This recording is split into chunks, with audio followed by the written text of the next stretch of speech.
유튜브로 읽는 박정희 전기 13권 마지막 하루 육군본부 벙커.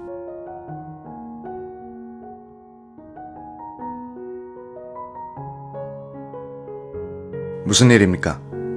정보부장 승용차 안에서 정승화 총장이 이번에는 추궁하듯 강하게 물었다. 승용차는 세종로에서 청계천로에 접어들어 3일 고가도로로 향하고 있었다. 김재규 정보부장은 엄지손가락을 펴서 치켜 세우더니 가위표를 했다. 각하께서 돌아가셨습니까? 정말입니까? 김재규는 정 총장의 이 물음에는 대답을 하지 않았다. 보안 유지를 해야 됩니다. 적이 알면 큰일입니다. 김 부장은 경호차는 따라오는가? 라고 하면서 뒤돌아봤다. 정 총장이 다시 물었다. 어떻게 돌아가셨죠? 저격당했습니다. 외부의 침입입니까? 내부의 소행입니까? 저도 정신이 없어 모르겠습니다. 정 총장이 또 물었다. 누구 소행입니까? 김재규는 말이 없었다. 정승화 총장은 직감적으로 경호실을 의심했다. 나의 선입견이 있었다. 차지철 경호실장이 정치, 경제 할 것 없이 모든 분야에 손을 뻗치고 있어서 저 사람이 왜 그러는가? 야심이 있어서 저러는 것이 아닌가? 뭔가 큰일을 저지를 것 같다는 생각을 한 일이 있기 때문이다. 만약 경호실이 반란을 일으켰다면 내가 정보부에 가서는 안 되고 전군을 지휘하여 필요한 조치를 취하려면 육군 벙커로 가야 하겠다고 생각했다. 정 총장은 자신의 회고록에서는 더 구체적으로 차지철을 의심한 이유를 밝히고 있다. 그는 경호실 상황실에서 육군 예하 사단과 직통전화를 연결하여 지휘관들을 멋대로 불렀다. 자기가 육군 참모총장이나 된 것처럼 청와대 경비를 위해 나가 있는 수도경비사령부 부대에 들러 나팔을 불게 하고 하기식을 한 인간이었다. 그는 군의 뿌리를 박으려고 애를 썼다. 일부 장성들이 찾아가서 알랑거리기도 했다. 나는 그의 배후에 이런 지휘관들이 개입하지 않았나 의심하지 않을 수 없었다. 이날 밤 대통령이 사고를 당했다는 말을 들었던 많은 정부 요인들은 즉각적으로 차지철의 소행이라고 생각했다. 정승화 총장은 그 중에 한 명일 뿐이다. 김재규 부장의 승용차는 3일 고가도로에 올라갔다. 고가도로가 남산 정보부로 가는 길과 용산으로 가는 길로 갈라지는 지점에 다가가자 아까 남산으로 가자고 했던 김재규 부장이 앞자리에 탄 박흥주 대령을 향해서 말했다. 어디로 갈까? 부, 육본, 어디가 좋겠어? 당황스럽게 내뱉은 김재규의 이 말에 정 총장이 대답을 가로챘다. 병력 배치를 하려면 6번으로 가야 하니 B2 벙커로 갑시다.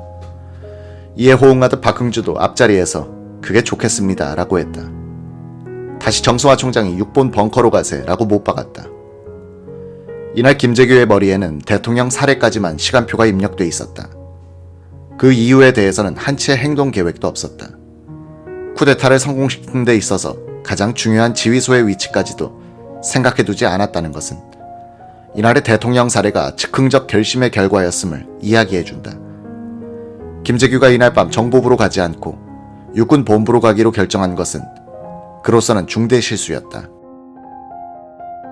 사태의 주도권을 장악하려면 자신의 명령이 통하는 정보부로 가서 정부 요인들을 거기로 소집해야 하는데 그런 영향권에 속하지 않는 육군 본부로 간다는 것은 쿠데타 사령부를 적진 속에 두는 것이나 마찬가지였다. 박정희와 차지철 그리고 내 경호원의 암살은 김재규가 불과 50분 전에 아무런 사전 예고 없이 측근에게 부여한 임무였는데도 전광석화처럼 정확무비하게 실천됐다. 암살작전 지휘자로서 김재규는 과감, 신속, 냉철했다. 그러나 박 대통령을 사살한 뒤부터는 자신이 저지른 엄청난 상황의 무게에 눌려 지리멸렬한 행동을 보이게 된다. 대통령을 쏜 뒤 맨발로 뛴 것부터가 그의 실패를 예고하는 것이었다. 박정희를 죽이는 데는 성공했으나 그를 따라오는 죽은 박정희의 그림자로부터는 탈출할 수 없었던 것이다.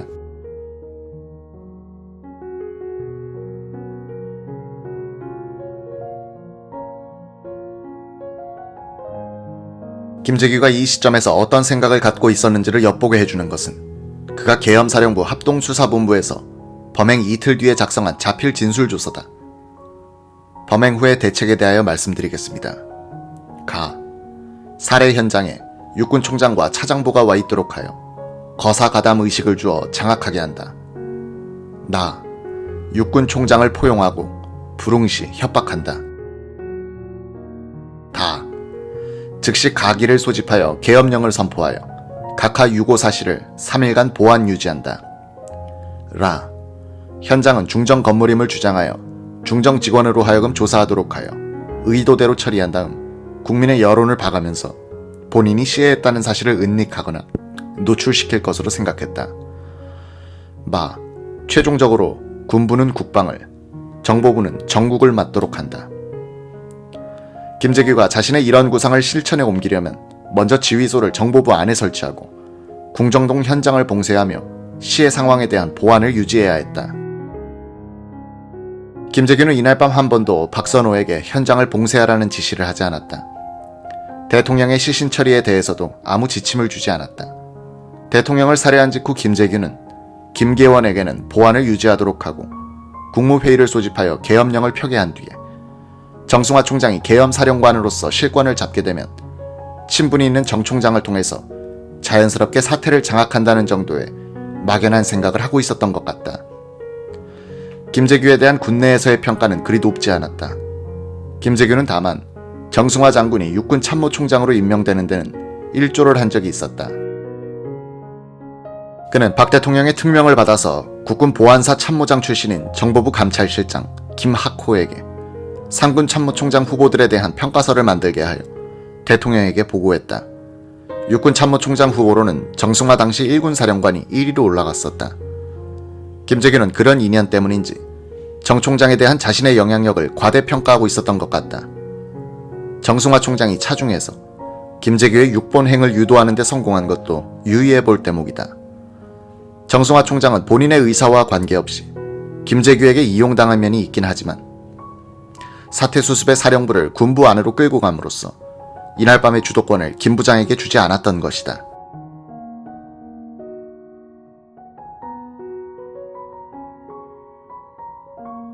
차가 남산 케이블카 터미널 아래에 이르자 김재규 부장이 말했다. 전방 경계가 걱정이고 국내 유혈 사태가 걱정입니다. 비밀을 지켜야 합니다. 비상계엄을 선포해야 되겠죠. 총장, 이럴 때는 어느 사단을 뽑아야 합니까? 정승화 총장은 24단. 벙커에 가봐야 알겠습니다. 라고 했다. 김재규는 운전사 옆자리에 탄 박흥주 대령한테서 사탕인지 껌인지를 받아서 자신이 하나 먹고 차장보와 총장에게 하나씩 주었다. 정 총장은 이런 위급한 때에 남이 주는 것을 먹어서는 안 된다고 생각하면서 바닥에 버렸다고 한다. 와이셔츠 바람에 김 부장이 앞을 향해서 자네 옷이 나에게 맞을까? 라고 했다. 앞자리에 타고 있던 박흥주는 여벌로 갖고 다니던 부장의 상의를 뒤로 건네주었다. 승용차는 미 8군 영내도로를 지나 밤 8시 5분쯤에 육군본부 벙커 앞에 도착했다. 보초병이 사복 차림인 육군 참모총장을 알아보지 못했다. 정지, 누구냐? 나 총장이다. 보초병은 막무가내였다. 정 총장은 그를 밀어붙이고 계속 걸어 들어갔다. 벙커 입구 쪽에서 한 장교가 나오는 것이 보였다. 정 총장이 불러보니 대령이었다. 급한 일이 있어서 왔으니 문을 열라고 했다. 벙커 내 총장실에 들어간 정 총장은 대령에게 입구에 정보부장이 기다리고 있으니 안내하여 모셔오라고 지시했다. 주번 사령을 불러서는 경계를 강화하고 실탄을 지급하라. 지휘관 외에는 어떤 사람도 출입시키지 말라고 명령했다. 김재규 부장은 차를 내리면서 나 신발이 없는데 라고 했다. 박흥주는 오후에 광화문 가게에서 새로 샀던 검은색 구두를 벗어주었다. 그 자신은 운전사의 구두를 빌려 신었다. 작아서 신의 뒤축을 꺾어 신고 다녔다. 상황실로 간 정승화 총장은 국방장관, 공군총장, 해군총장, 육군, 제1, 제3군 사령관 등 주요 지휘관에게 전화를 걸라고 명령했다. 조금 뒤 상황실에서 나온 정 총장은 김재규와 김정섭 정보부 2차 장보를 총장 집무실로 안내했다. 정 총장은 김정섭을 보고 비상계엄군은 제일 먼저 어디를 경비해야 할까요? 하고 물었다. 방송국, 변전소, 상수도, 은행. 그가 상식적으로 알고 있는 대로 열거하니 정 총장은 이를 받아 메모했다. 벙커 상황실로 돌아온 정승화 총장은 전화를 거느라고 바빴다. 가장 먼저 전화에 나온 것은 노재현 국방장관이었다. B2 벙커로 나오십시오. 급한 일이 있습니다. 알았습니다. 노재현 장관은 간단하게 답하더니 전화를 끊었다. 정 총장은 3군 사령관 이건영 중장에게 부엉이 둘을 발령하고 제20, 30, 33사단은 출동 준비를 시켜두라고 지시했다.